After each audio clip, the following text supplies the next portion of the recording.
पश्चिम Asia में बढ़ते तनाव और तेल आपूर्ति को लेकर बनी वैश्विक चिंता के बीच भारत के लिए एक राहत की खबर आ रही है सामने। नमस्कार, मैं हूं आपके साथ ममता तिवारी और आप देख रहे हैं न्यूज 18 का डिजिटल प्लेटफॉर्म।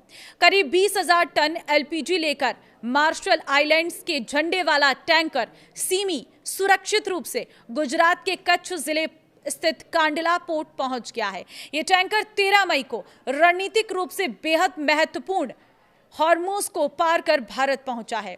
हॉर्मुज दुनिया के सबसे महत्वपूर्ण समुद्री व्यापार मार्गों में से एक माना जाता है। यह फारस की खाड़ी को अंतर्राष्ट्रीय समुद्री मार्गों से जोड़ता है और वैश्विक ऊर्जा आपूर्ति के लिए बेहद अहम है। ऐसे समय में जब इस क्षेत्र में तनाव को लेकर दुनिया भर की नजरें टिकी हुई हैं, भारत पहुंचा यह एलपीजी टैंकर काफी महत्वपूर्ण माना जा रहा है। भारत ईरान के बीच हुई अहम बातचीत। इस बीच ईरान के विदेश मंत्री सैयद अब्बास अरागची ने भारत के विदेश मंत्री एस जयशंकर से बातचीत की। बातचीत के दौरान अरागची ने कहा है कि मित्र देशों को व्यापारिक सुरक्षा के लिए ईरान पर भरोसा रखना चाहिए। उन्होंने सोशल मीडिया प्लेटफॉर्म एक्स पर लिखा कि भारत के विदेश मंत्री एस जयशंकर के साथ क्षेत्रीय हालात पर सकारात्मक चर्चा हुई। ईरान हमेशा हॉर्मुज की सुरक्षा का अपना ऐतिहासिक दायित्व निभाता रहेगा। ईरान सभी मित्र देशों के लिए एक भरोसेमंद साझेदार है और व्यापारिक गतिविधियों की सुरक्षा सुनिश्चित करेगा। सूत्रों के मुताबिक 13 मई को भारत आ रहा एलपीजी टैंकर एमवी सनशाइन भी हॉर्मुज पार कर रहा था और उसे सुरक्षित भारत पहुंचाने के लिए हर संभव सहायता दी जा रही थी। बताया गया है कि यह फारस की खाड़ी से सुरक्षित निकाला गया भारत आने वाला 15वां एलपीजी जहाज था। जहाज को सुरक्षित भारत पहुंचाने के लिए कई एजेंसियां काम कर रही हैं, जिनमें भारतीय नौसेना भी शामिल है।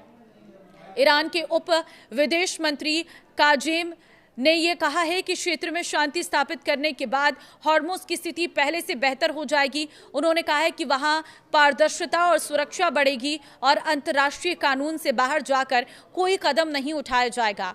उन्होंने यह भी कहा है कि अमेरिका गंभीर कूटनीति में शामिल नहीं है, लेकिन यदि क्षेत्र में शांति स्थापित होती है तो पहले से अधिक सुरक्षा और स्थिरता देखने को मिलेगी।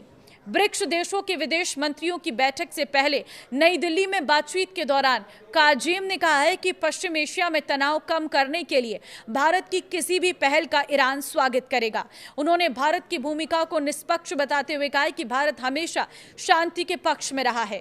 भारत और ईरान दो ऐसे देश हैं जिनकी सांस्कृतिक जड़ें काफी गहरी और समान हैं।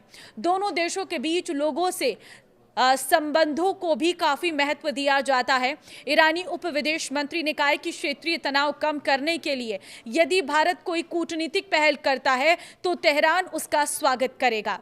तो देखिए, फिलहाल ये अच्छी खबर है कि भारत में एक और टैंकर पहुंच चुका है, जिससे एलपीजी की कोई कमी नहीं रहेगी, क्योंकि भारत में इस वक्त जो स्थितियां देखने को मिल रही हैं, महंगाई का जो दौर शुरू हुआ है, सरकार की जो कोशिशें हैं उसके बीच में एलपीजी टैंकर का पहुंचना एक बहुत बड़ी राहत है और इसी तरह से बाकी के जहाज भी जो है सुरक्षित भारत पहुंचने की पूरी कोशिशें लगातार जारी हैं।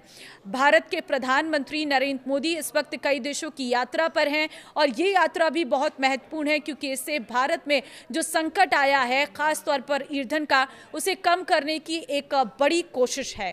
तो इस वीडियो को शेयर कर दीजिए सब लोगों के साथ, क्योंकि ये इस युद्ध के बीच में एक बहुत बड़ी राहत की खबर है कि एक टैंकर भारत पहुंचा है। नमस्कार।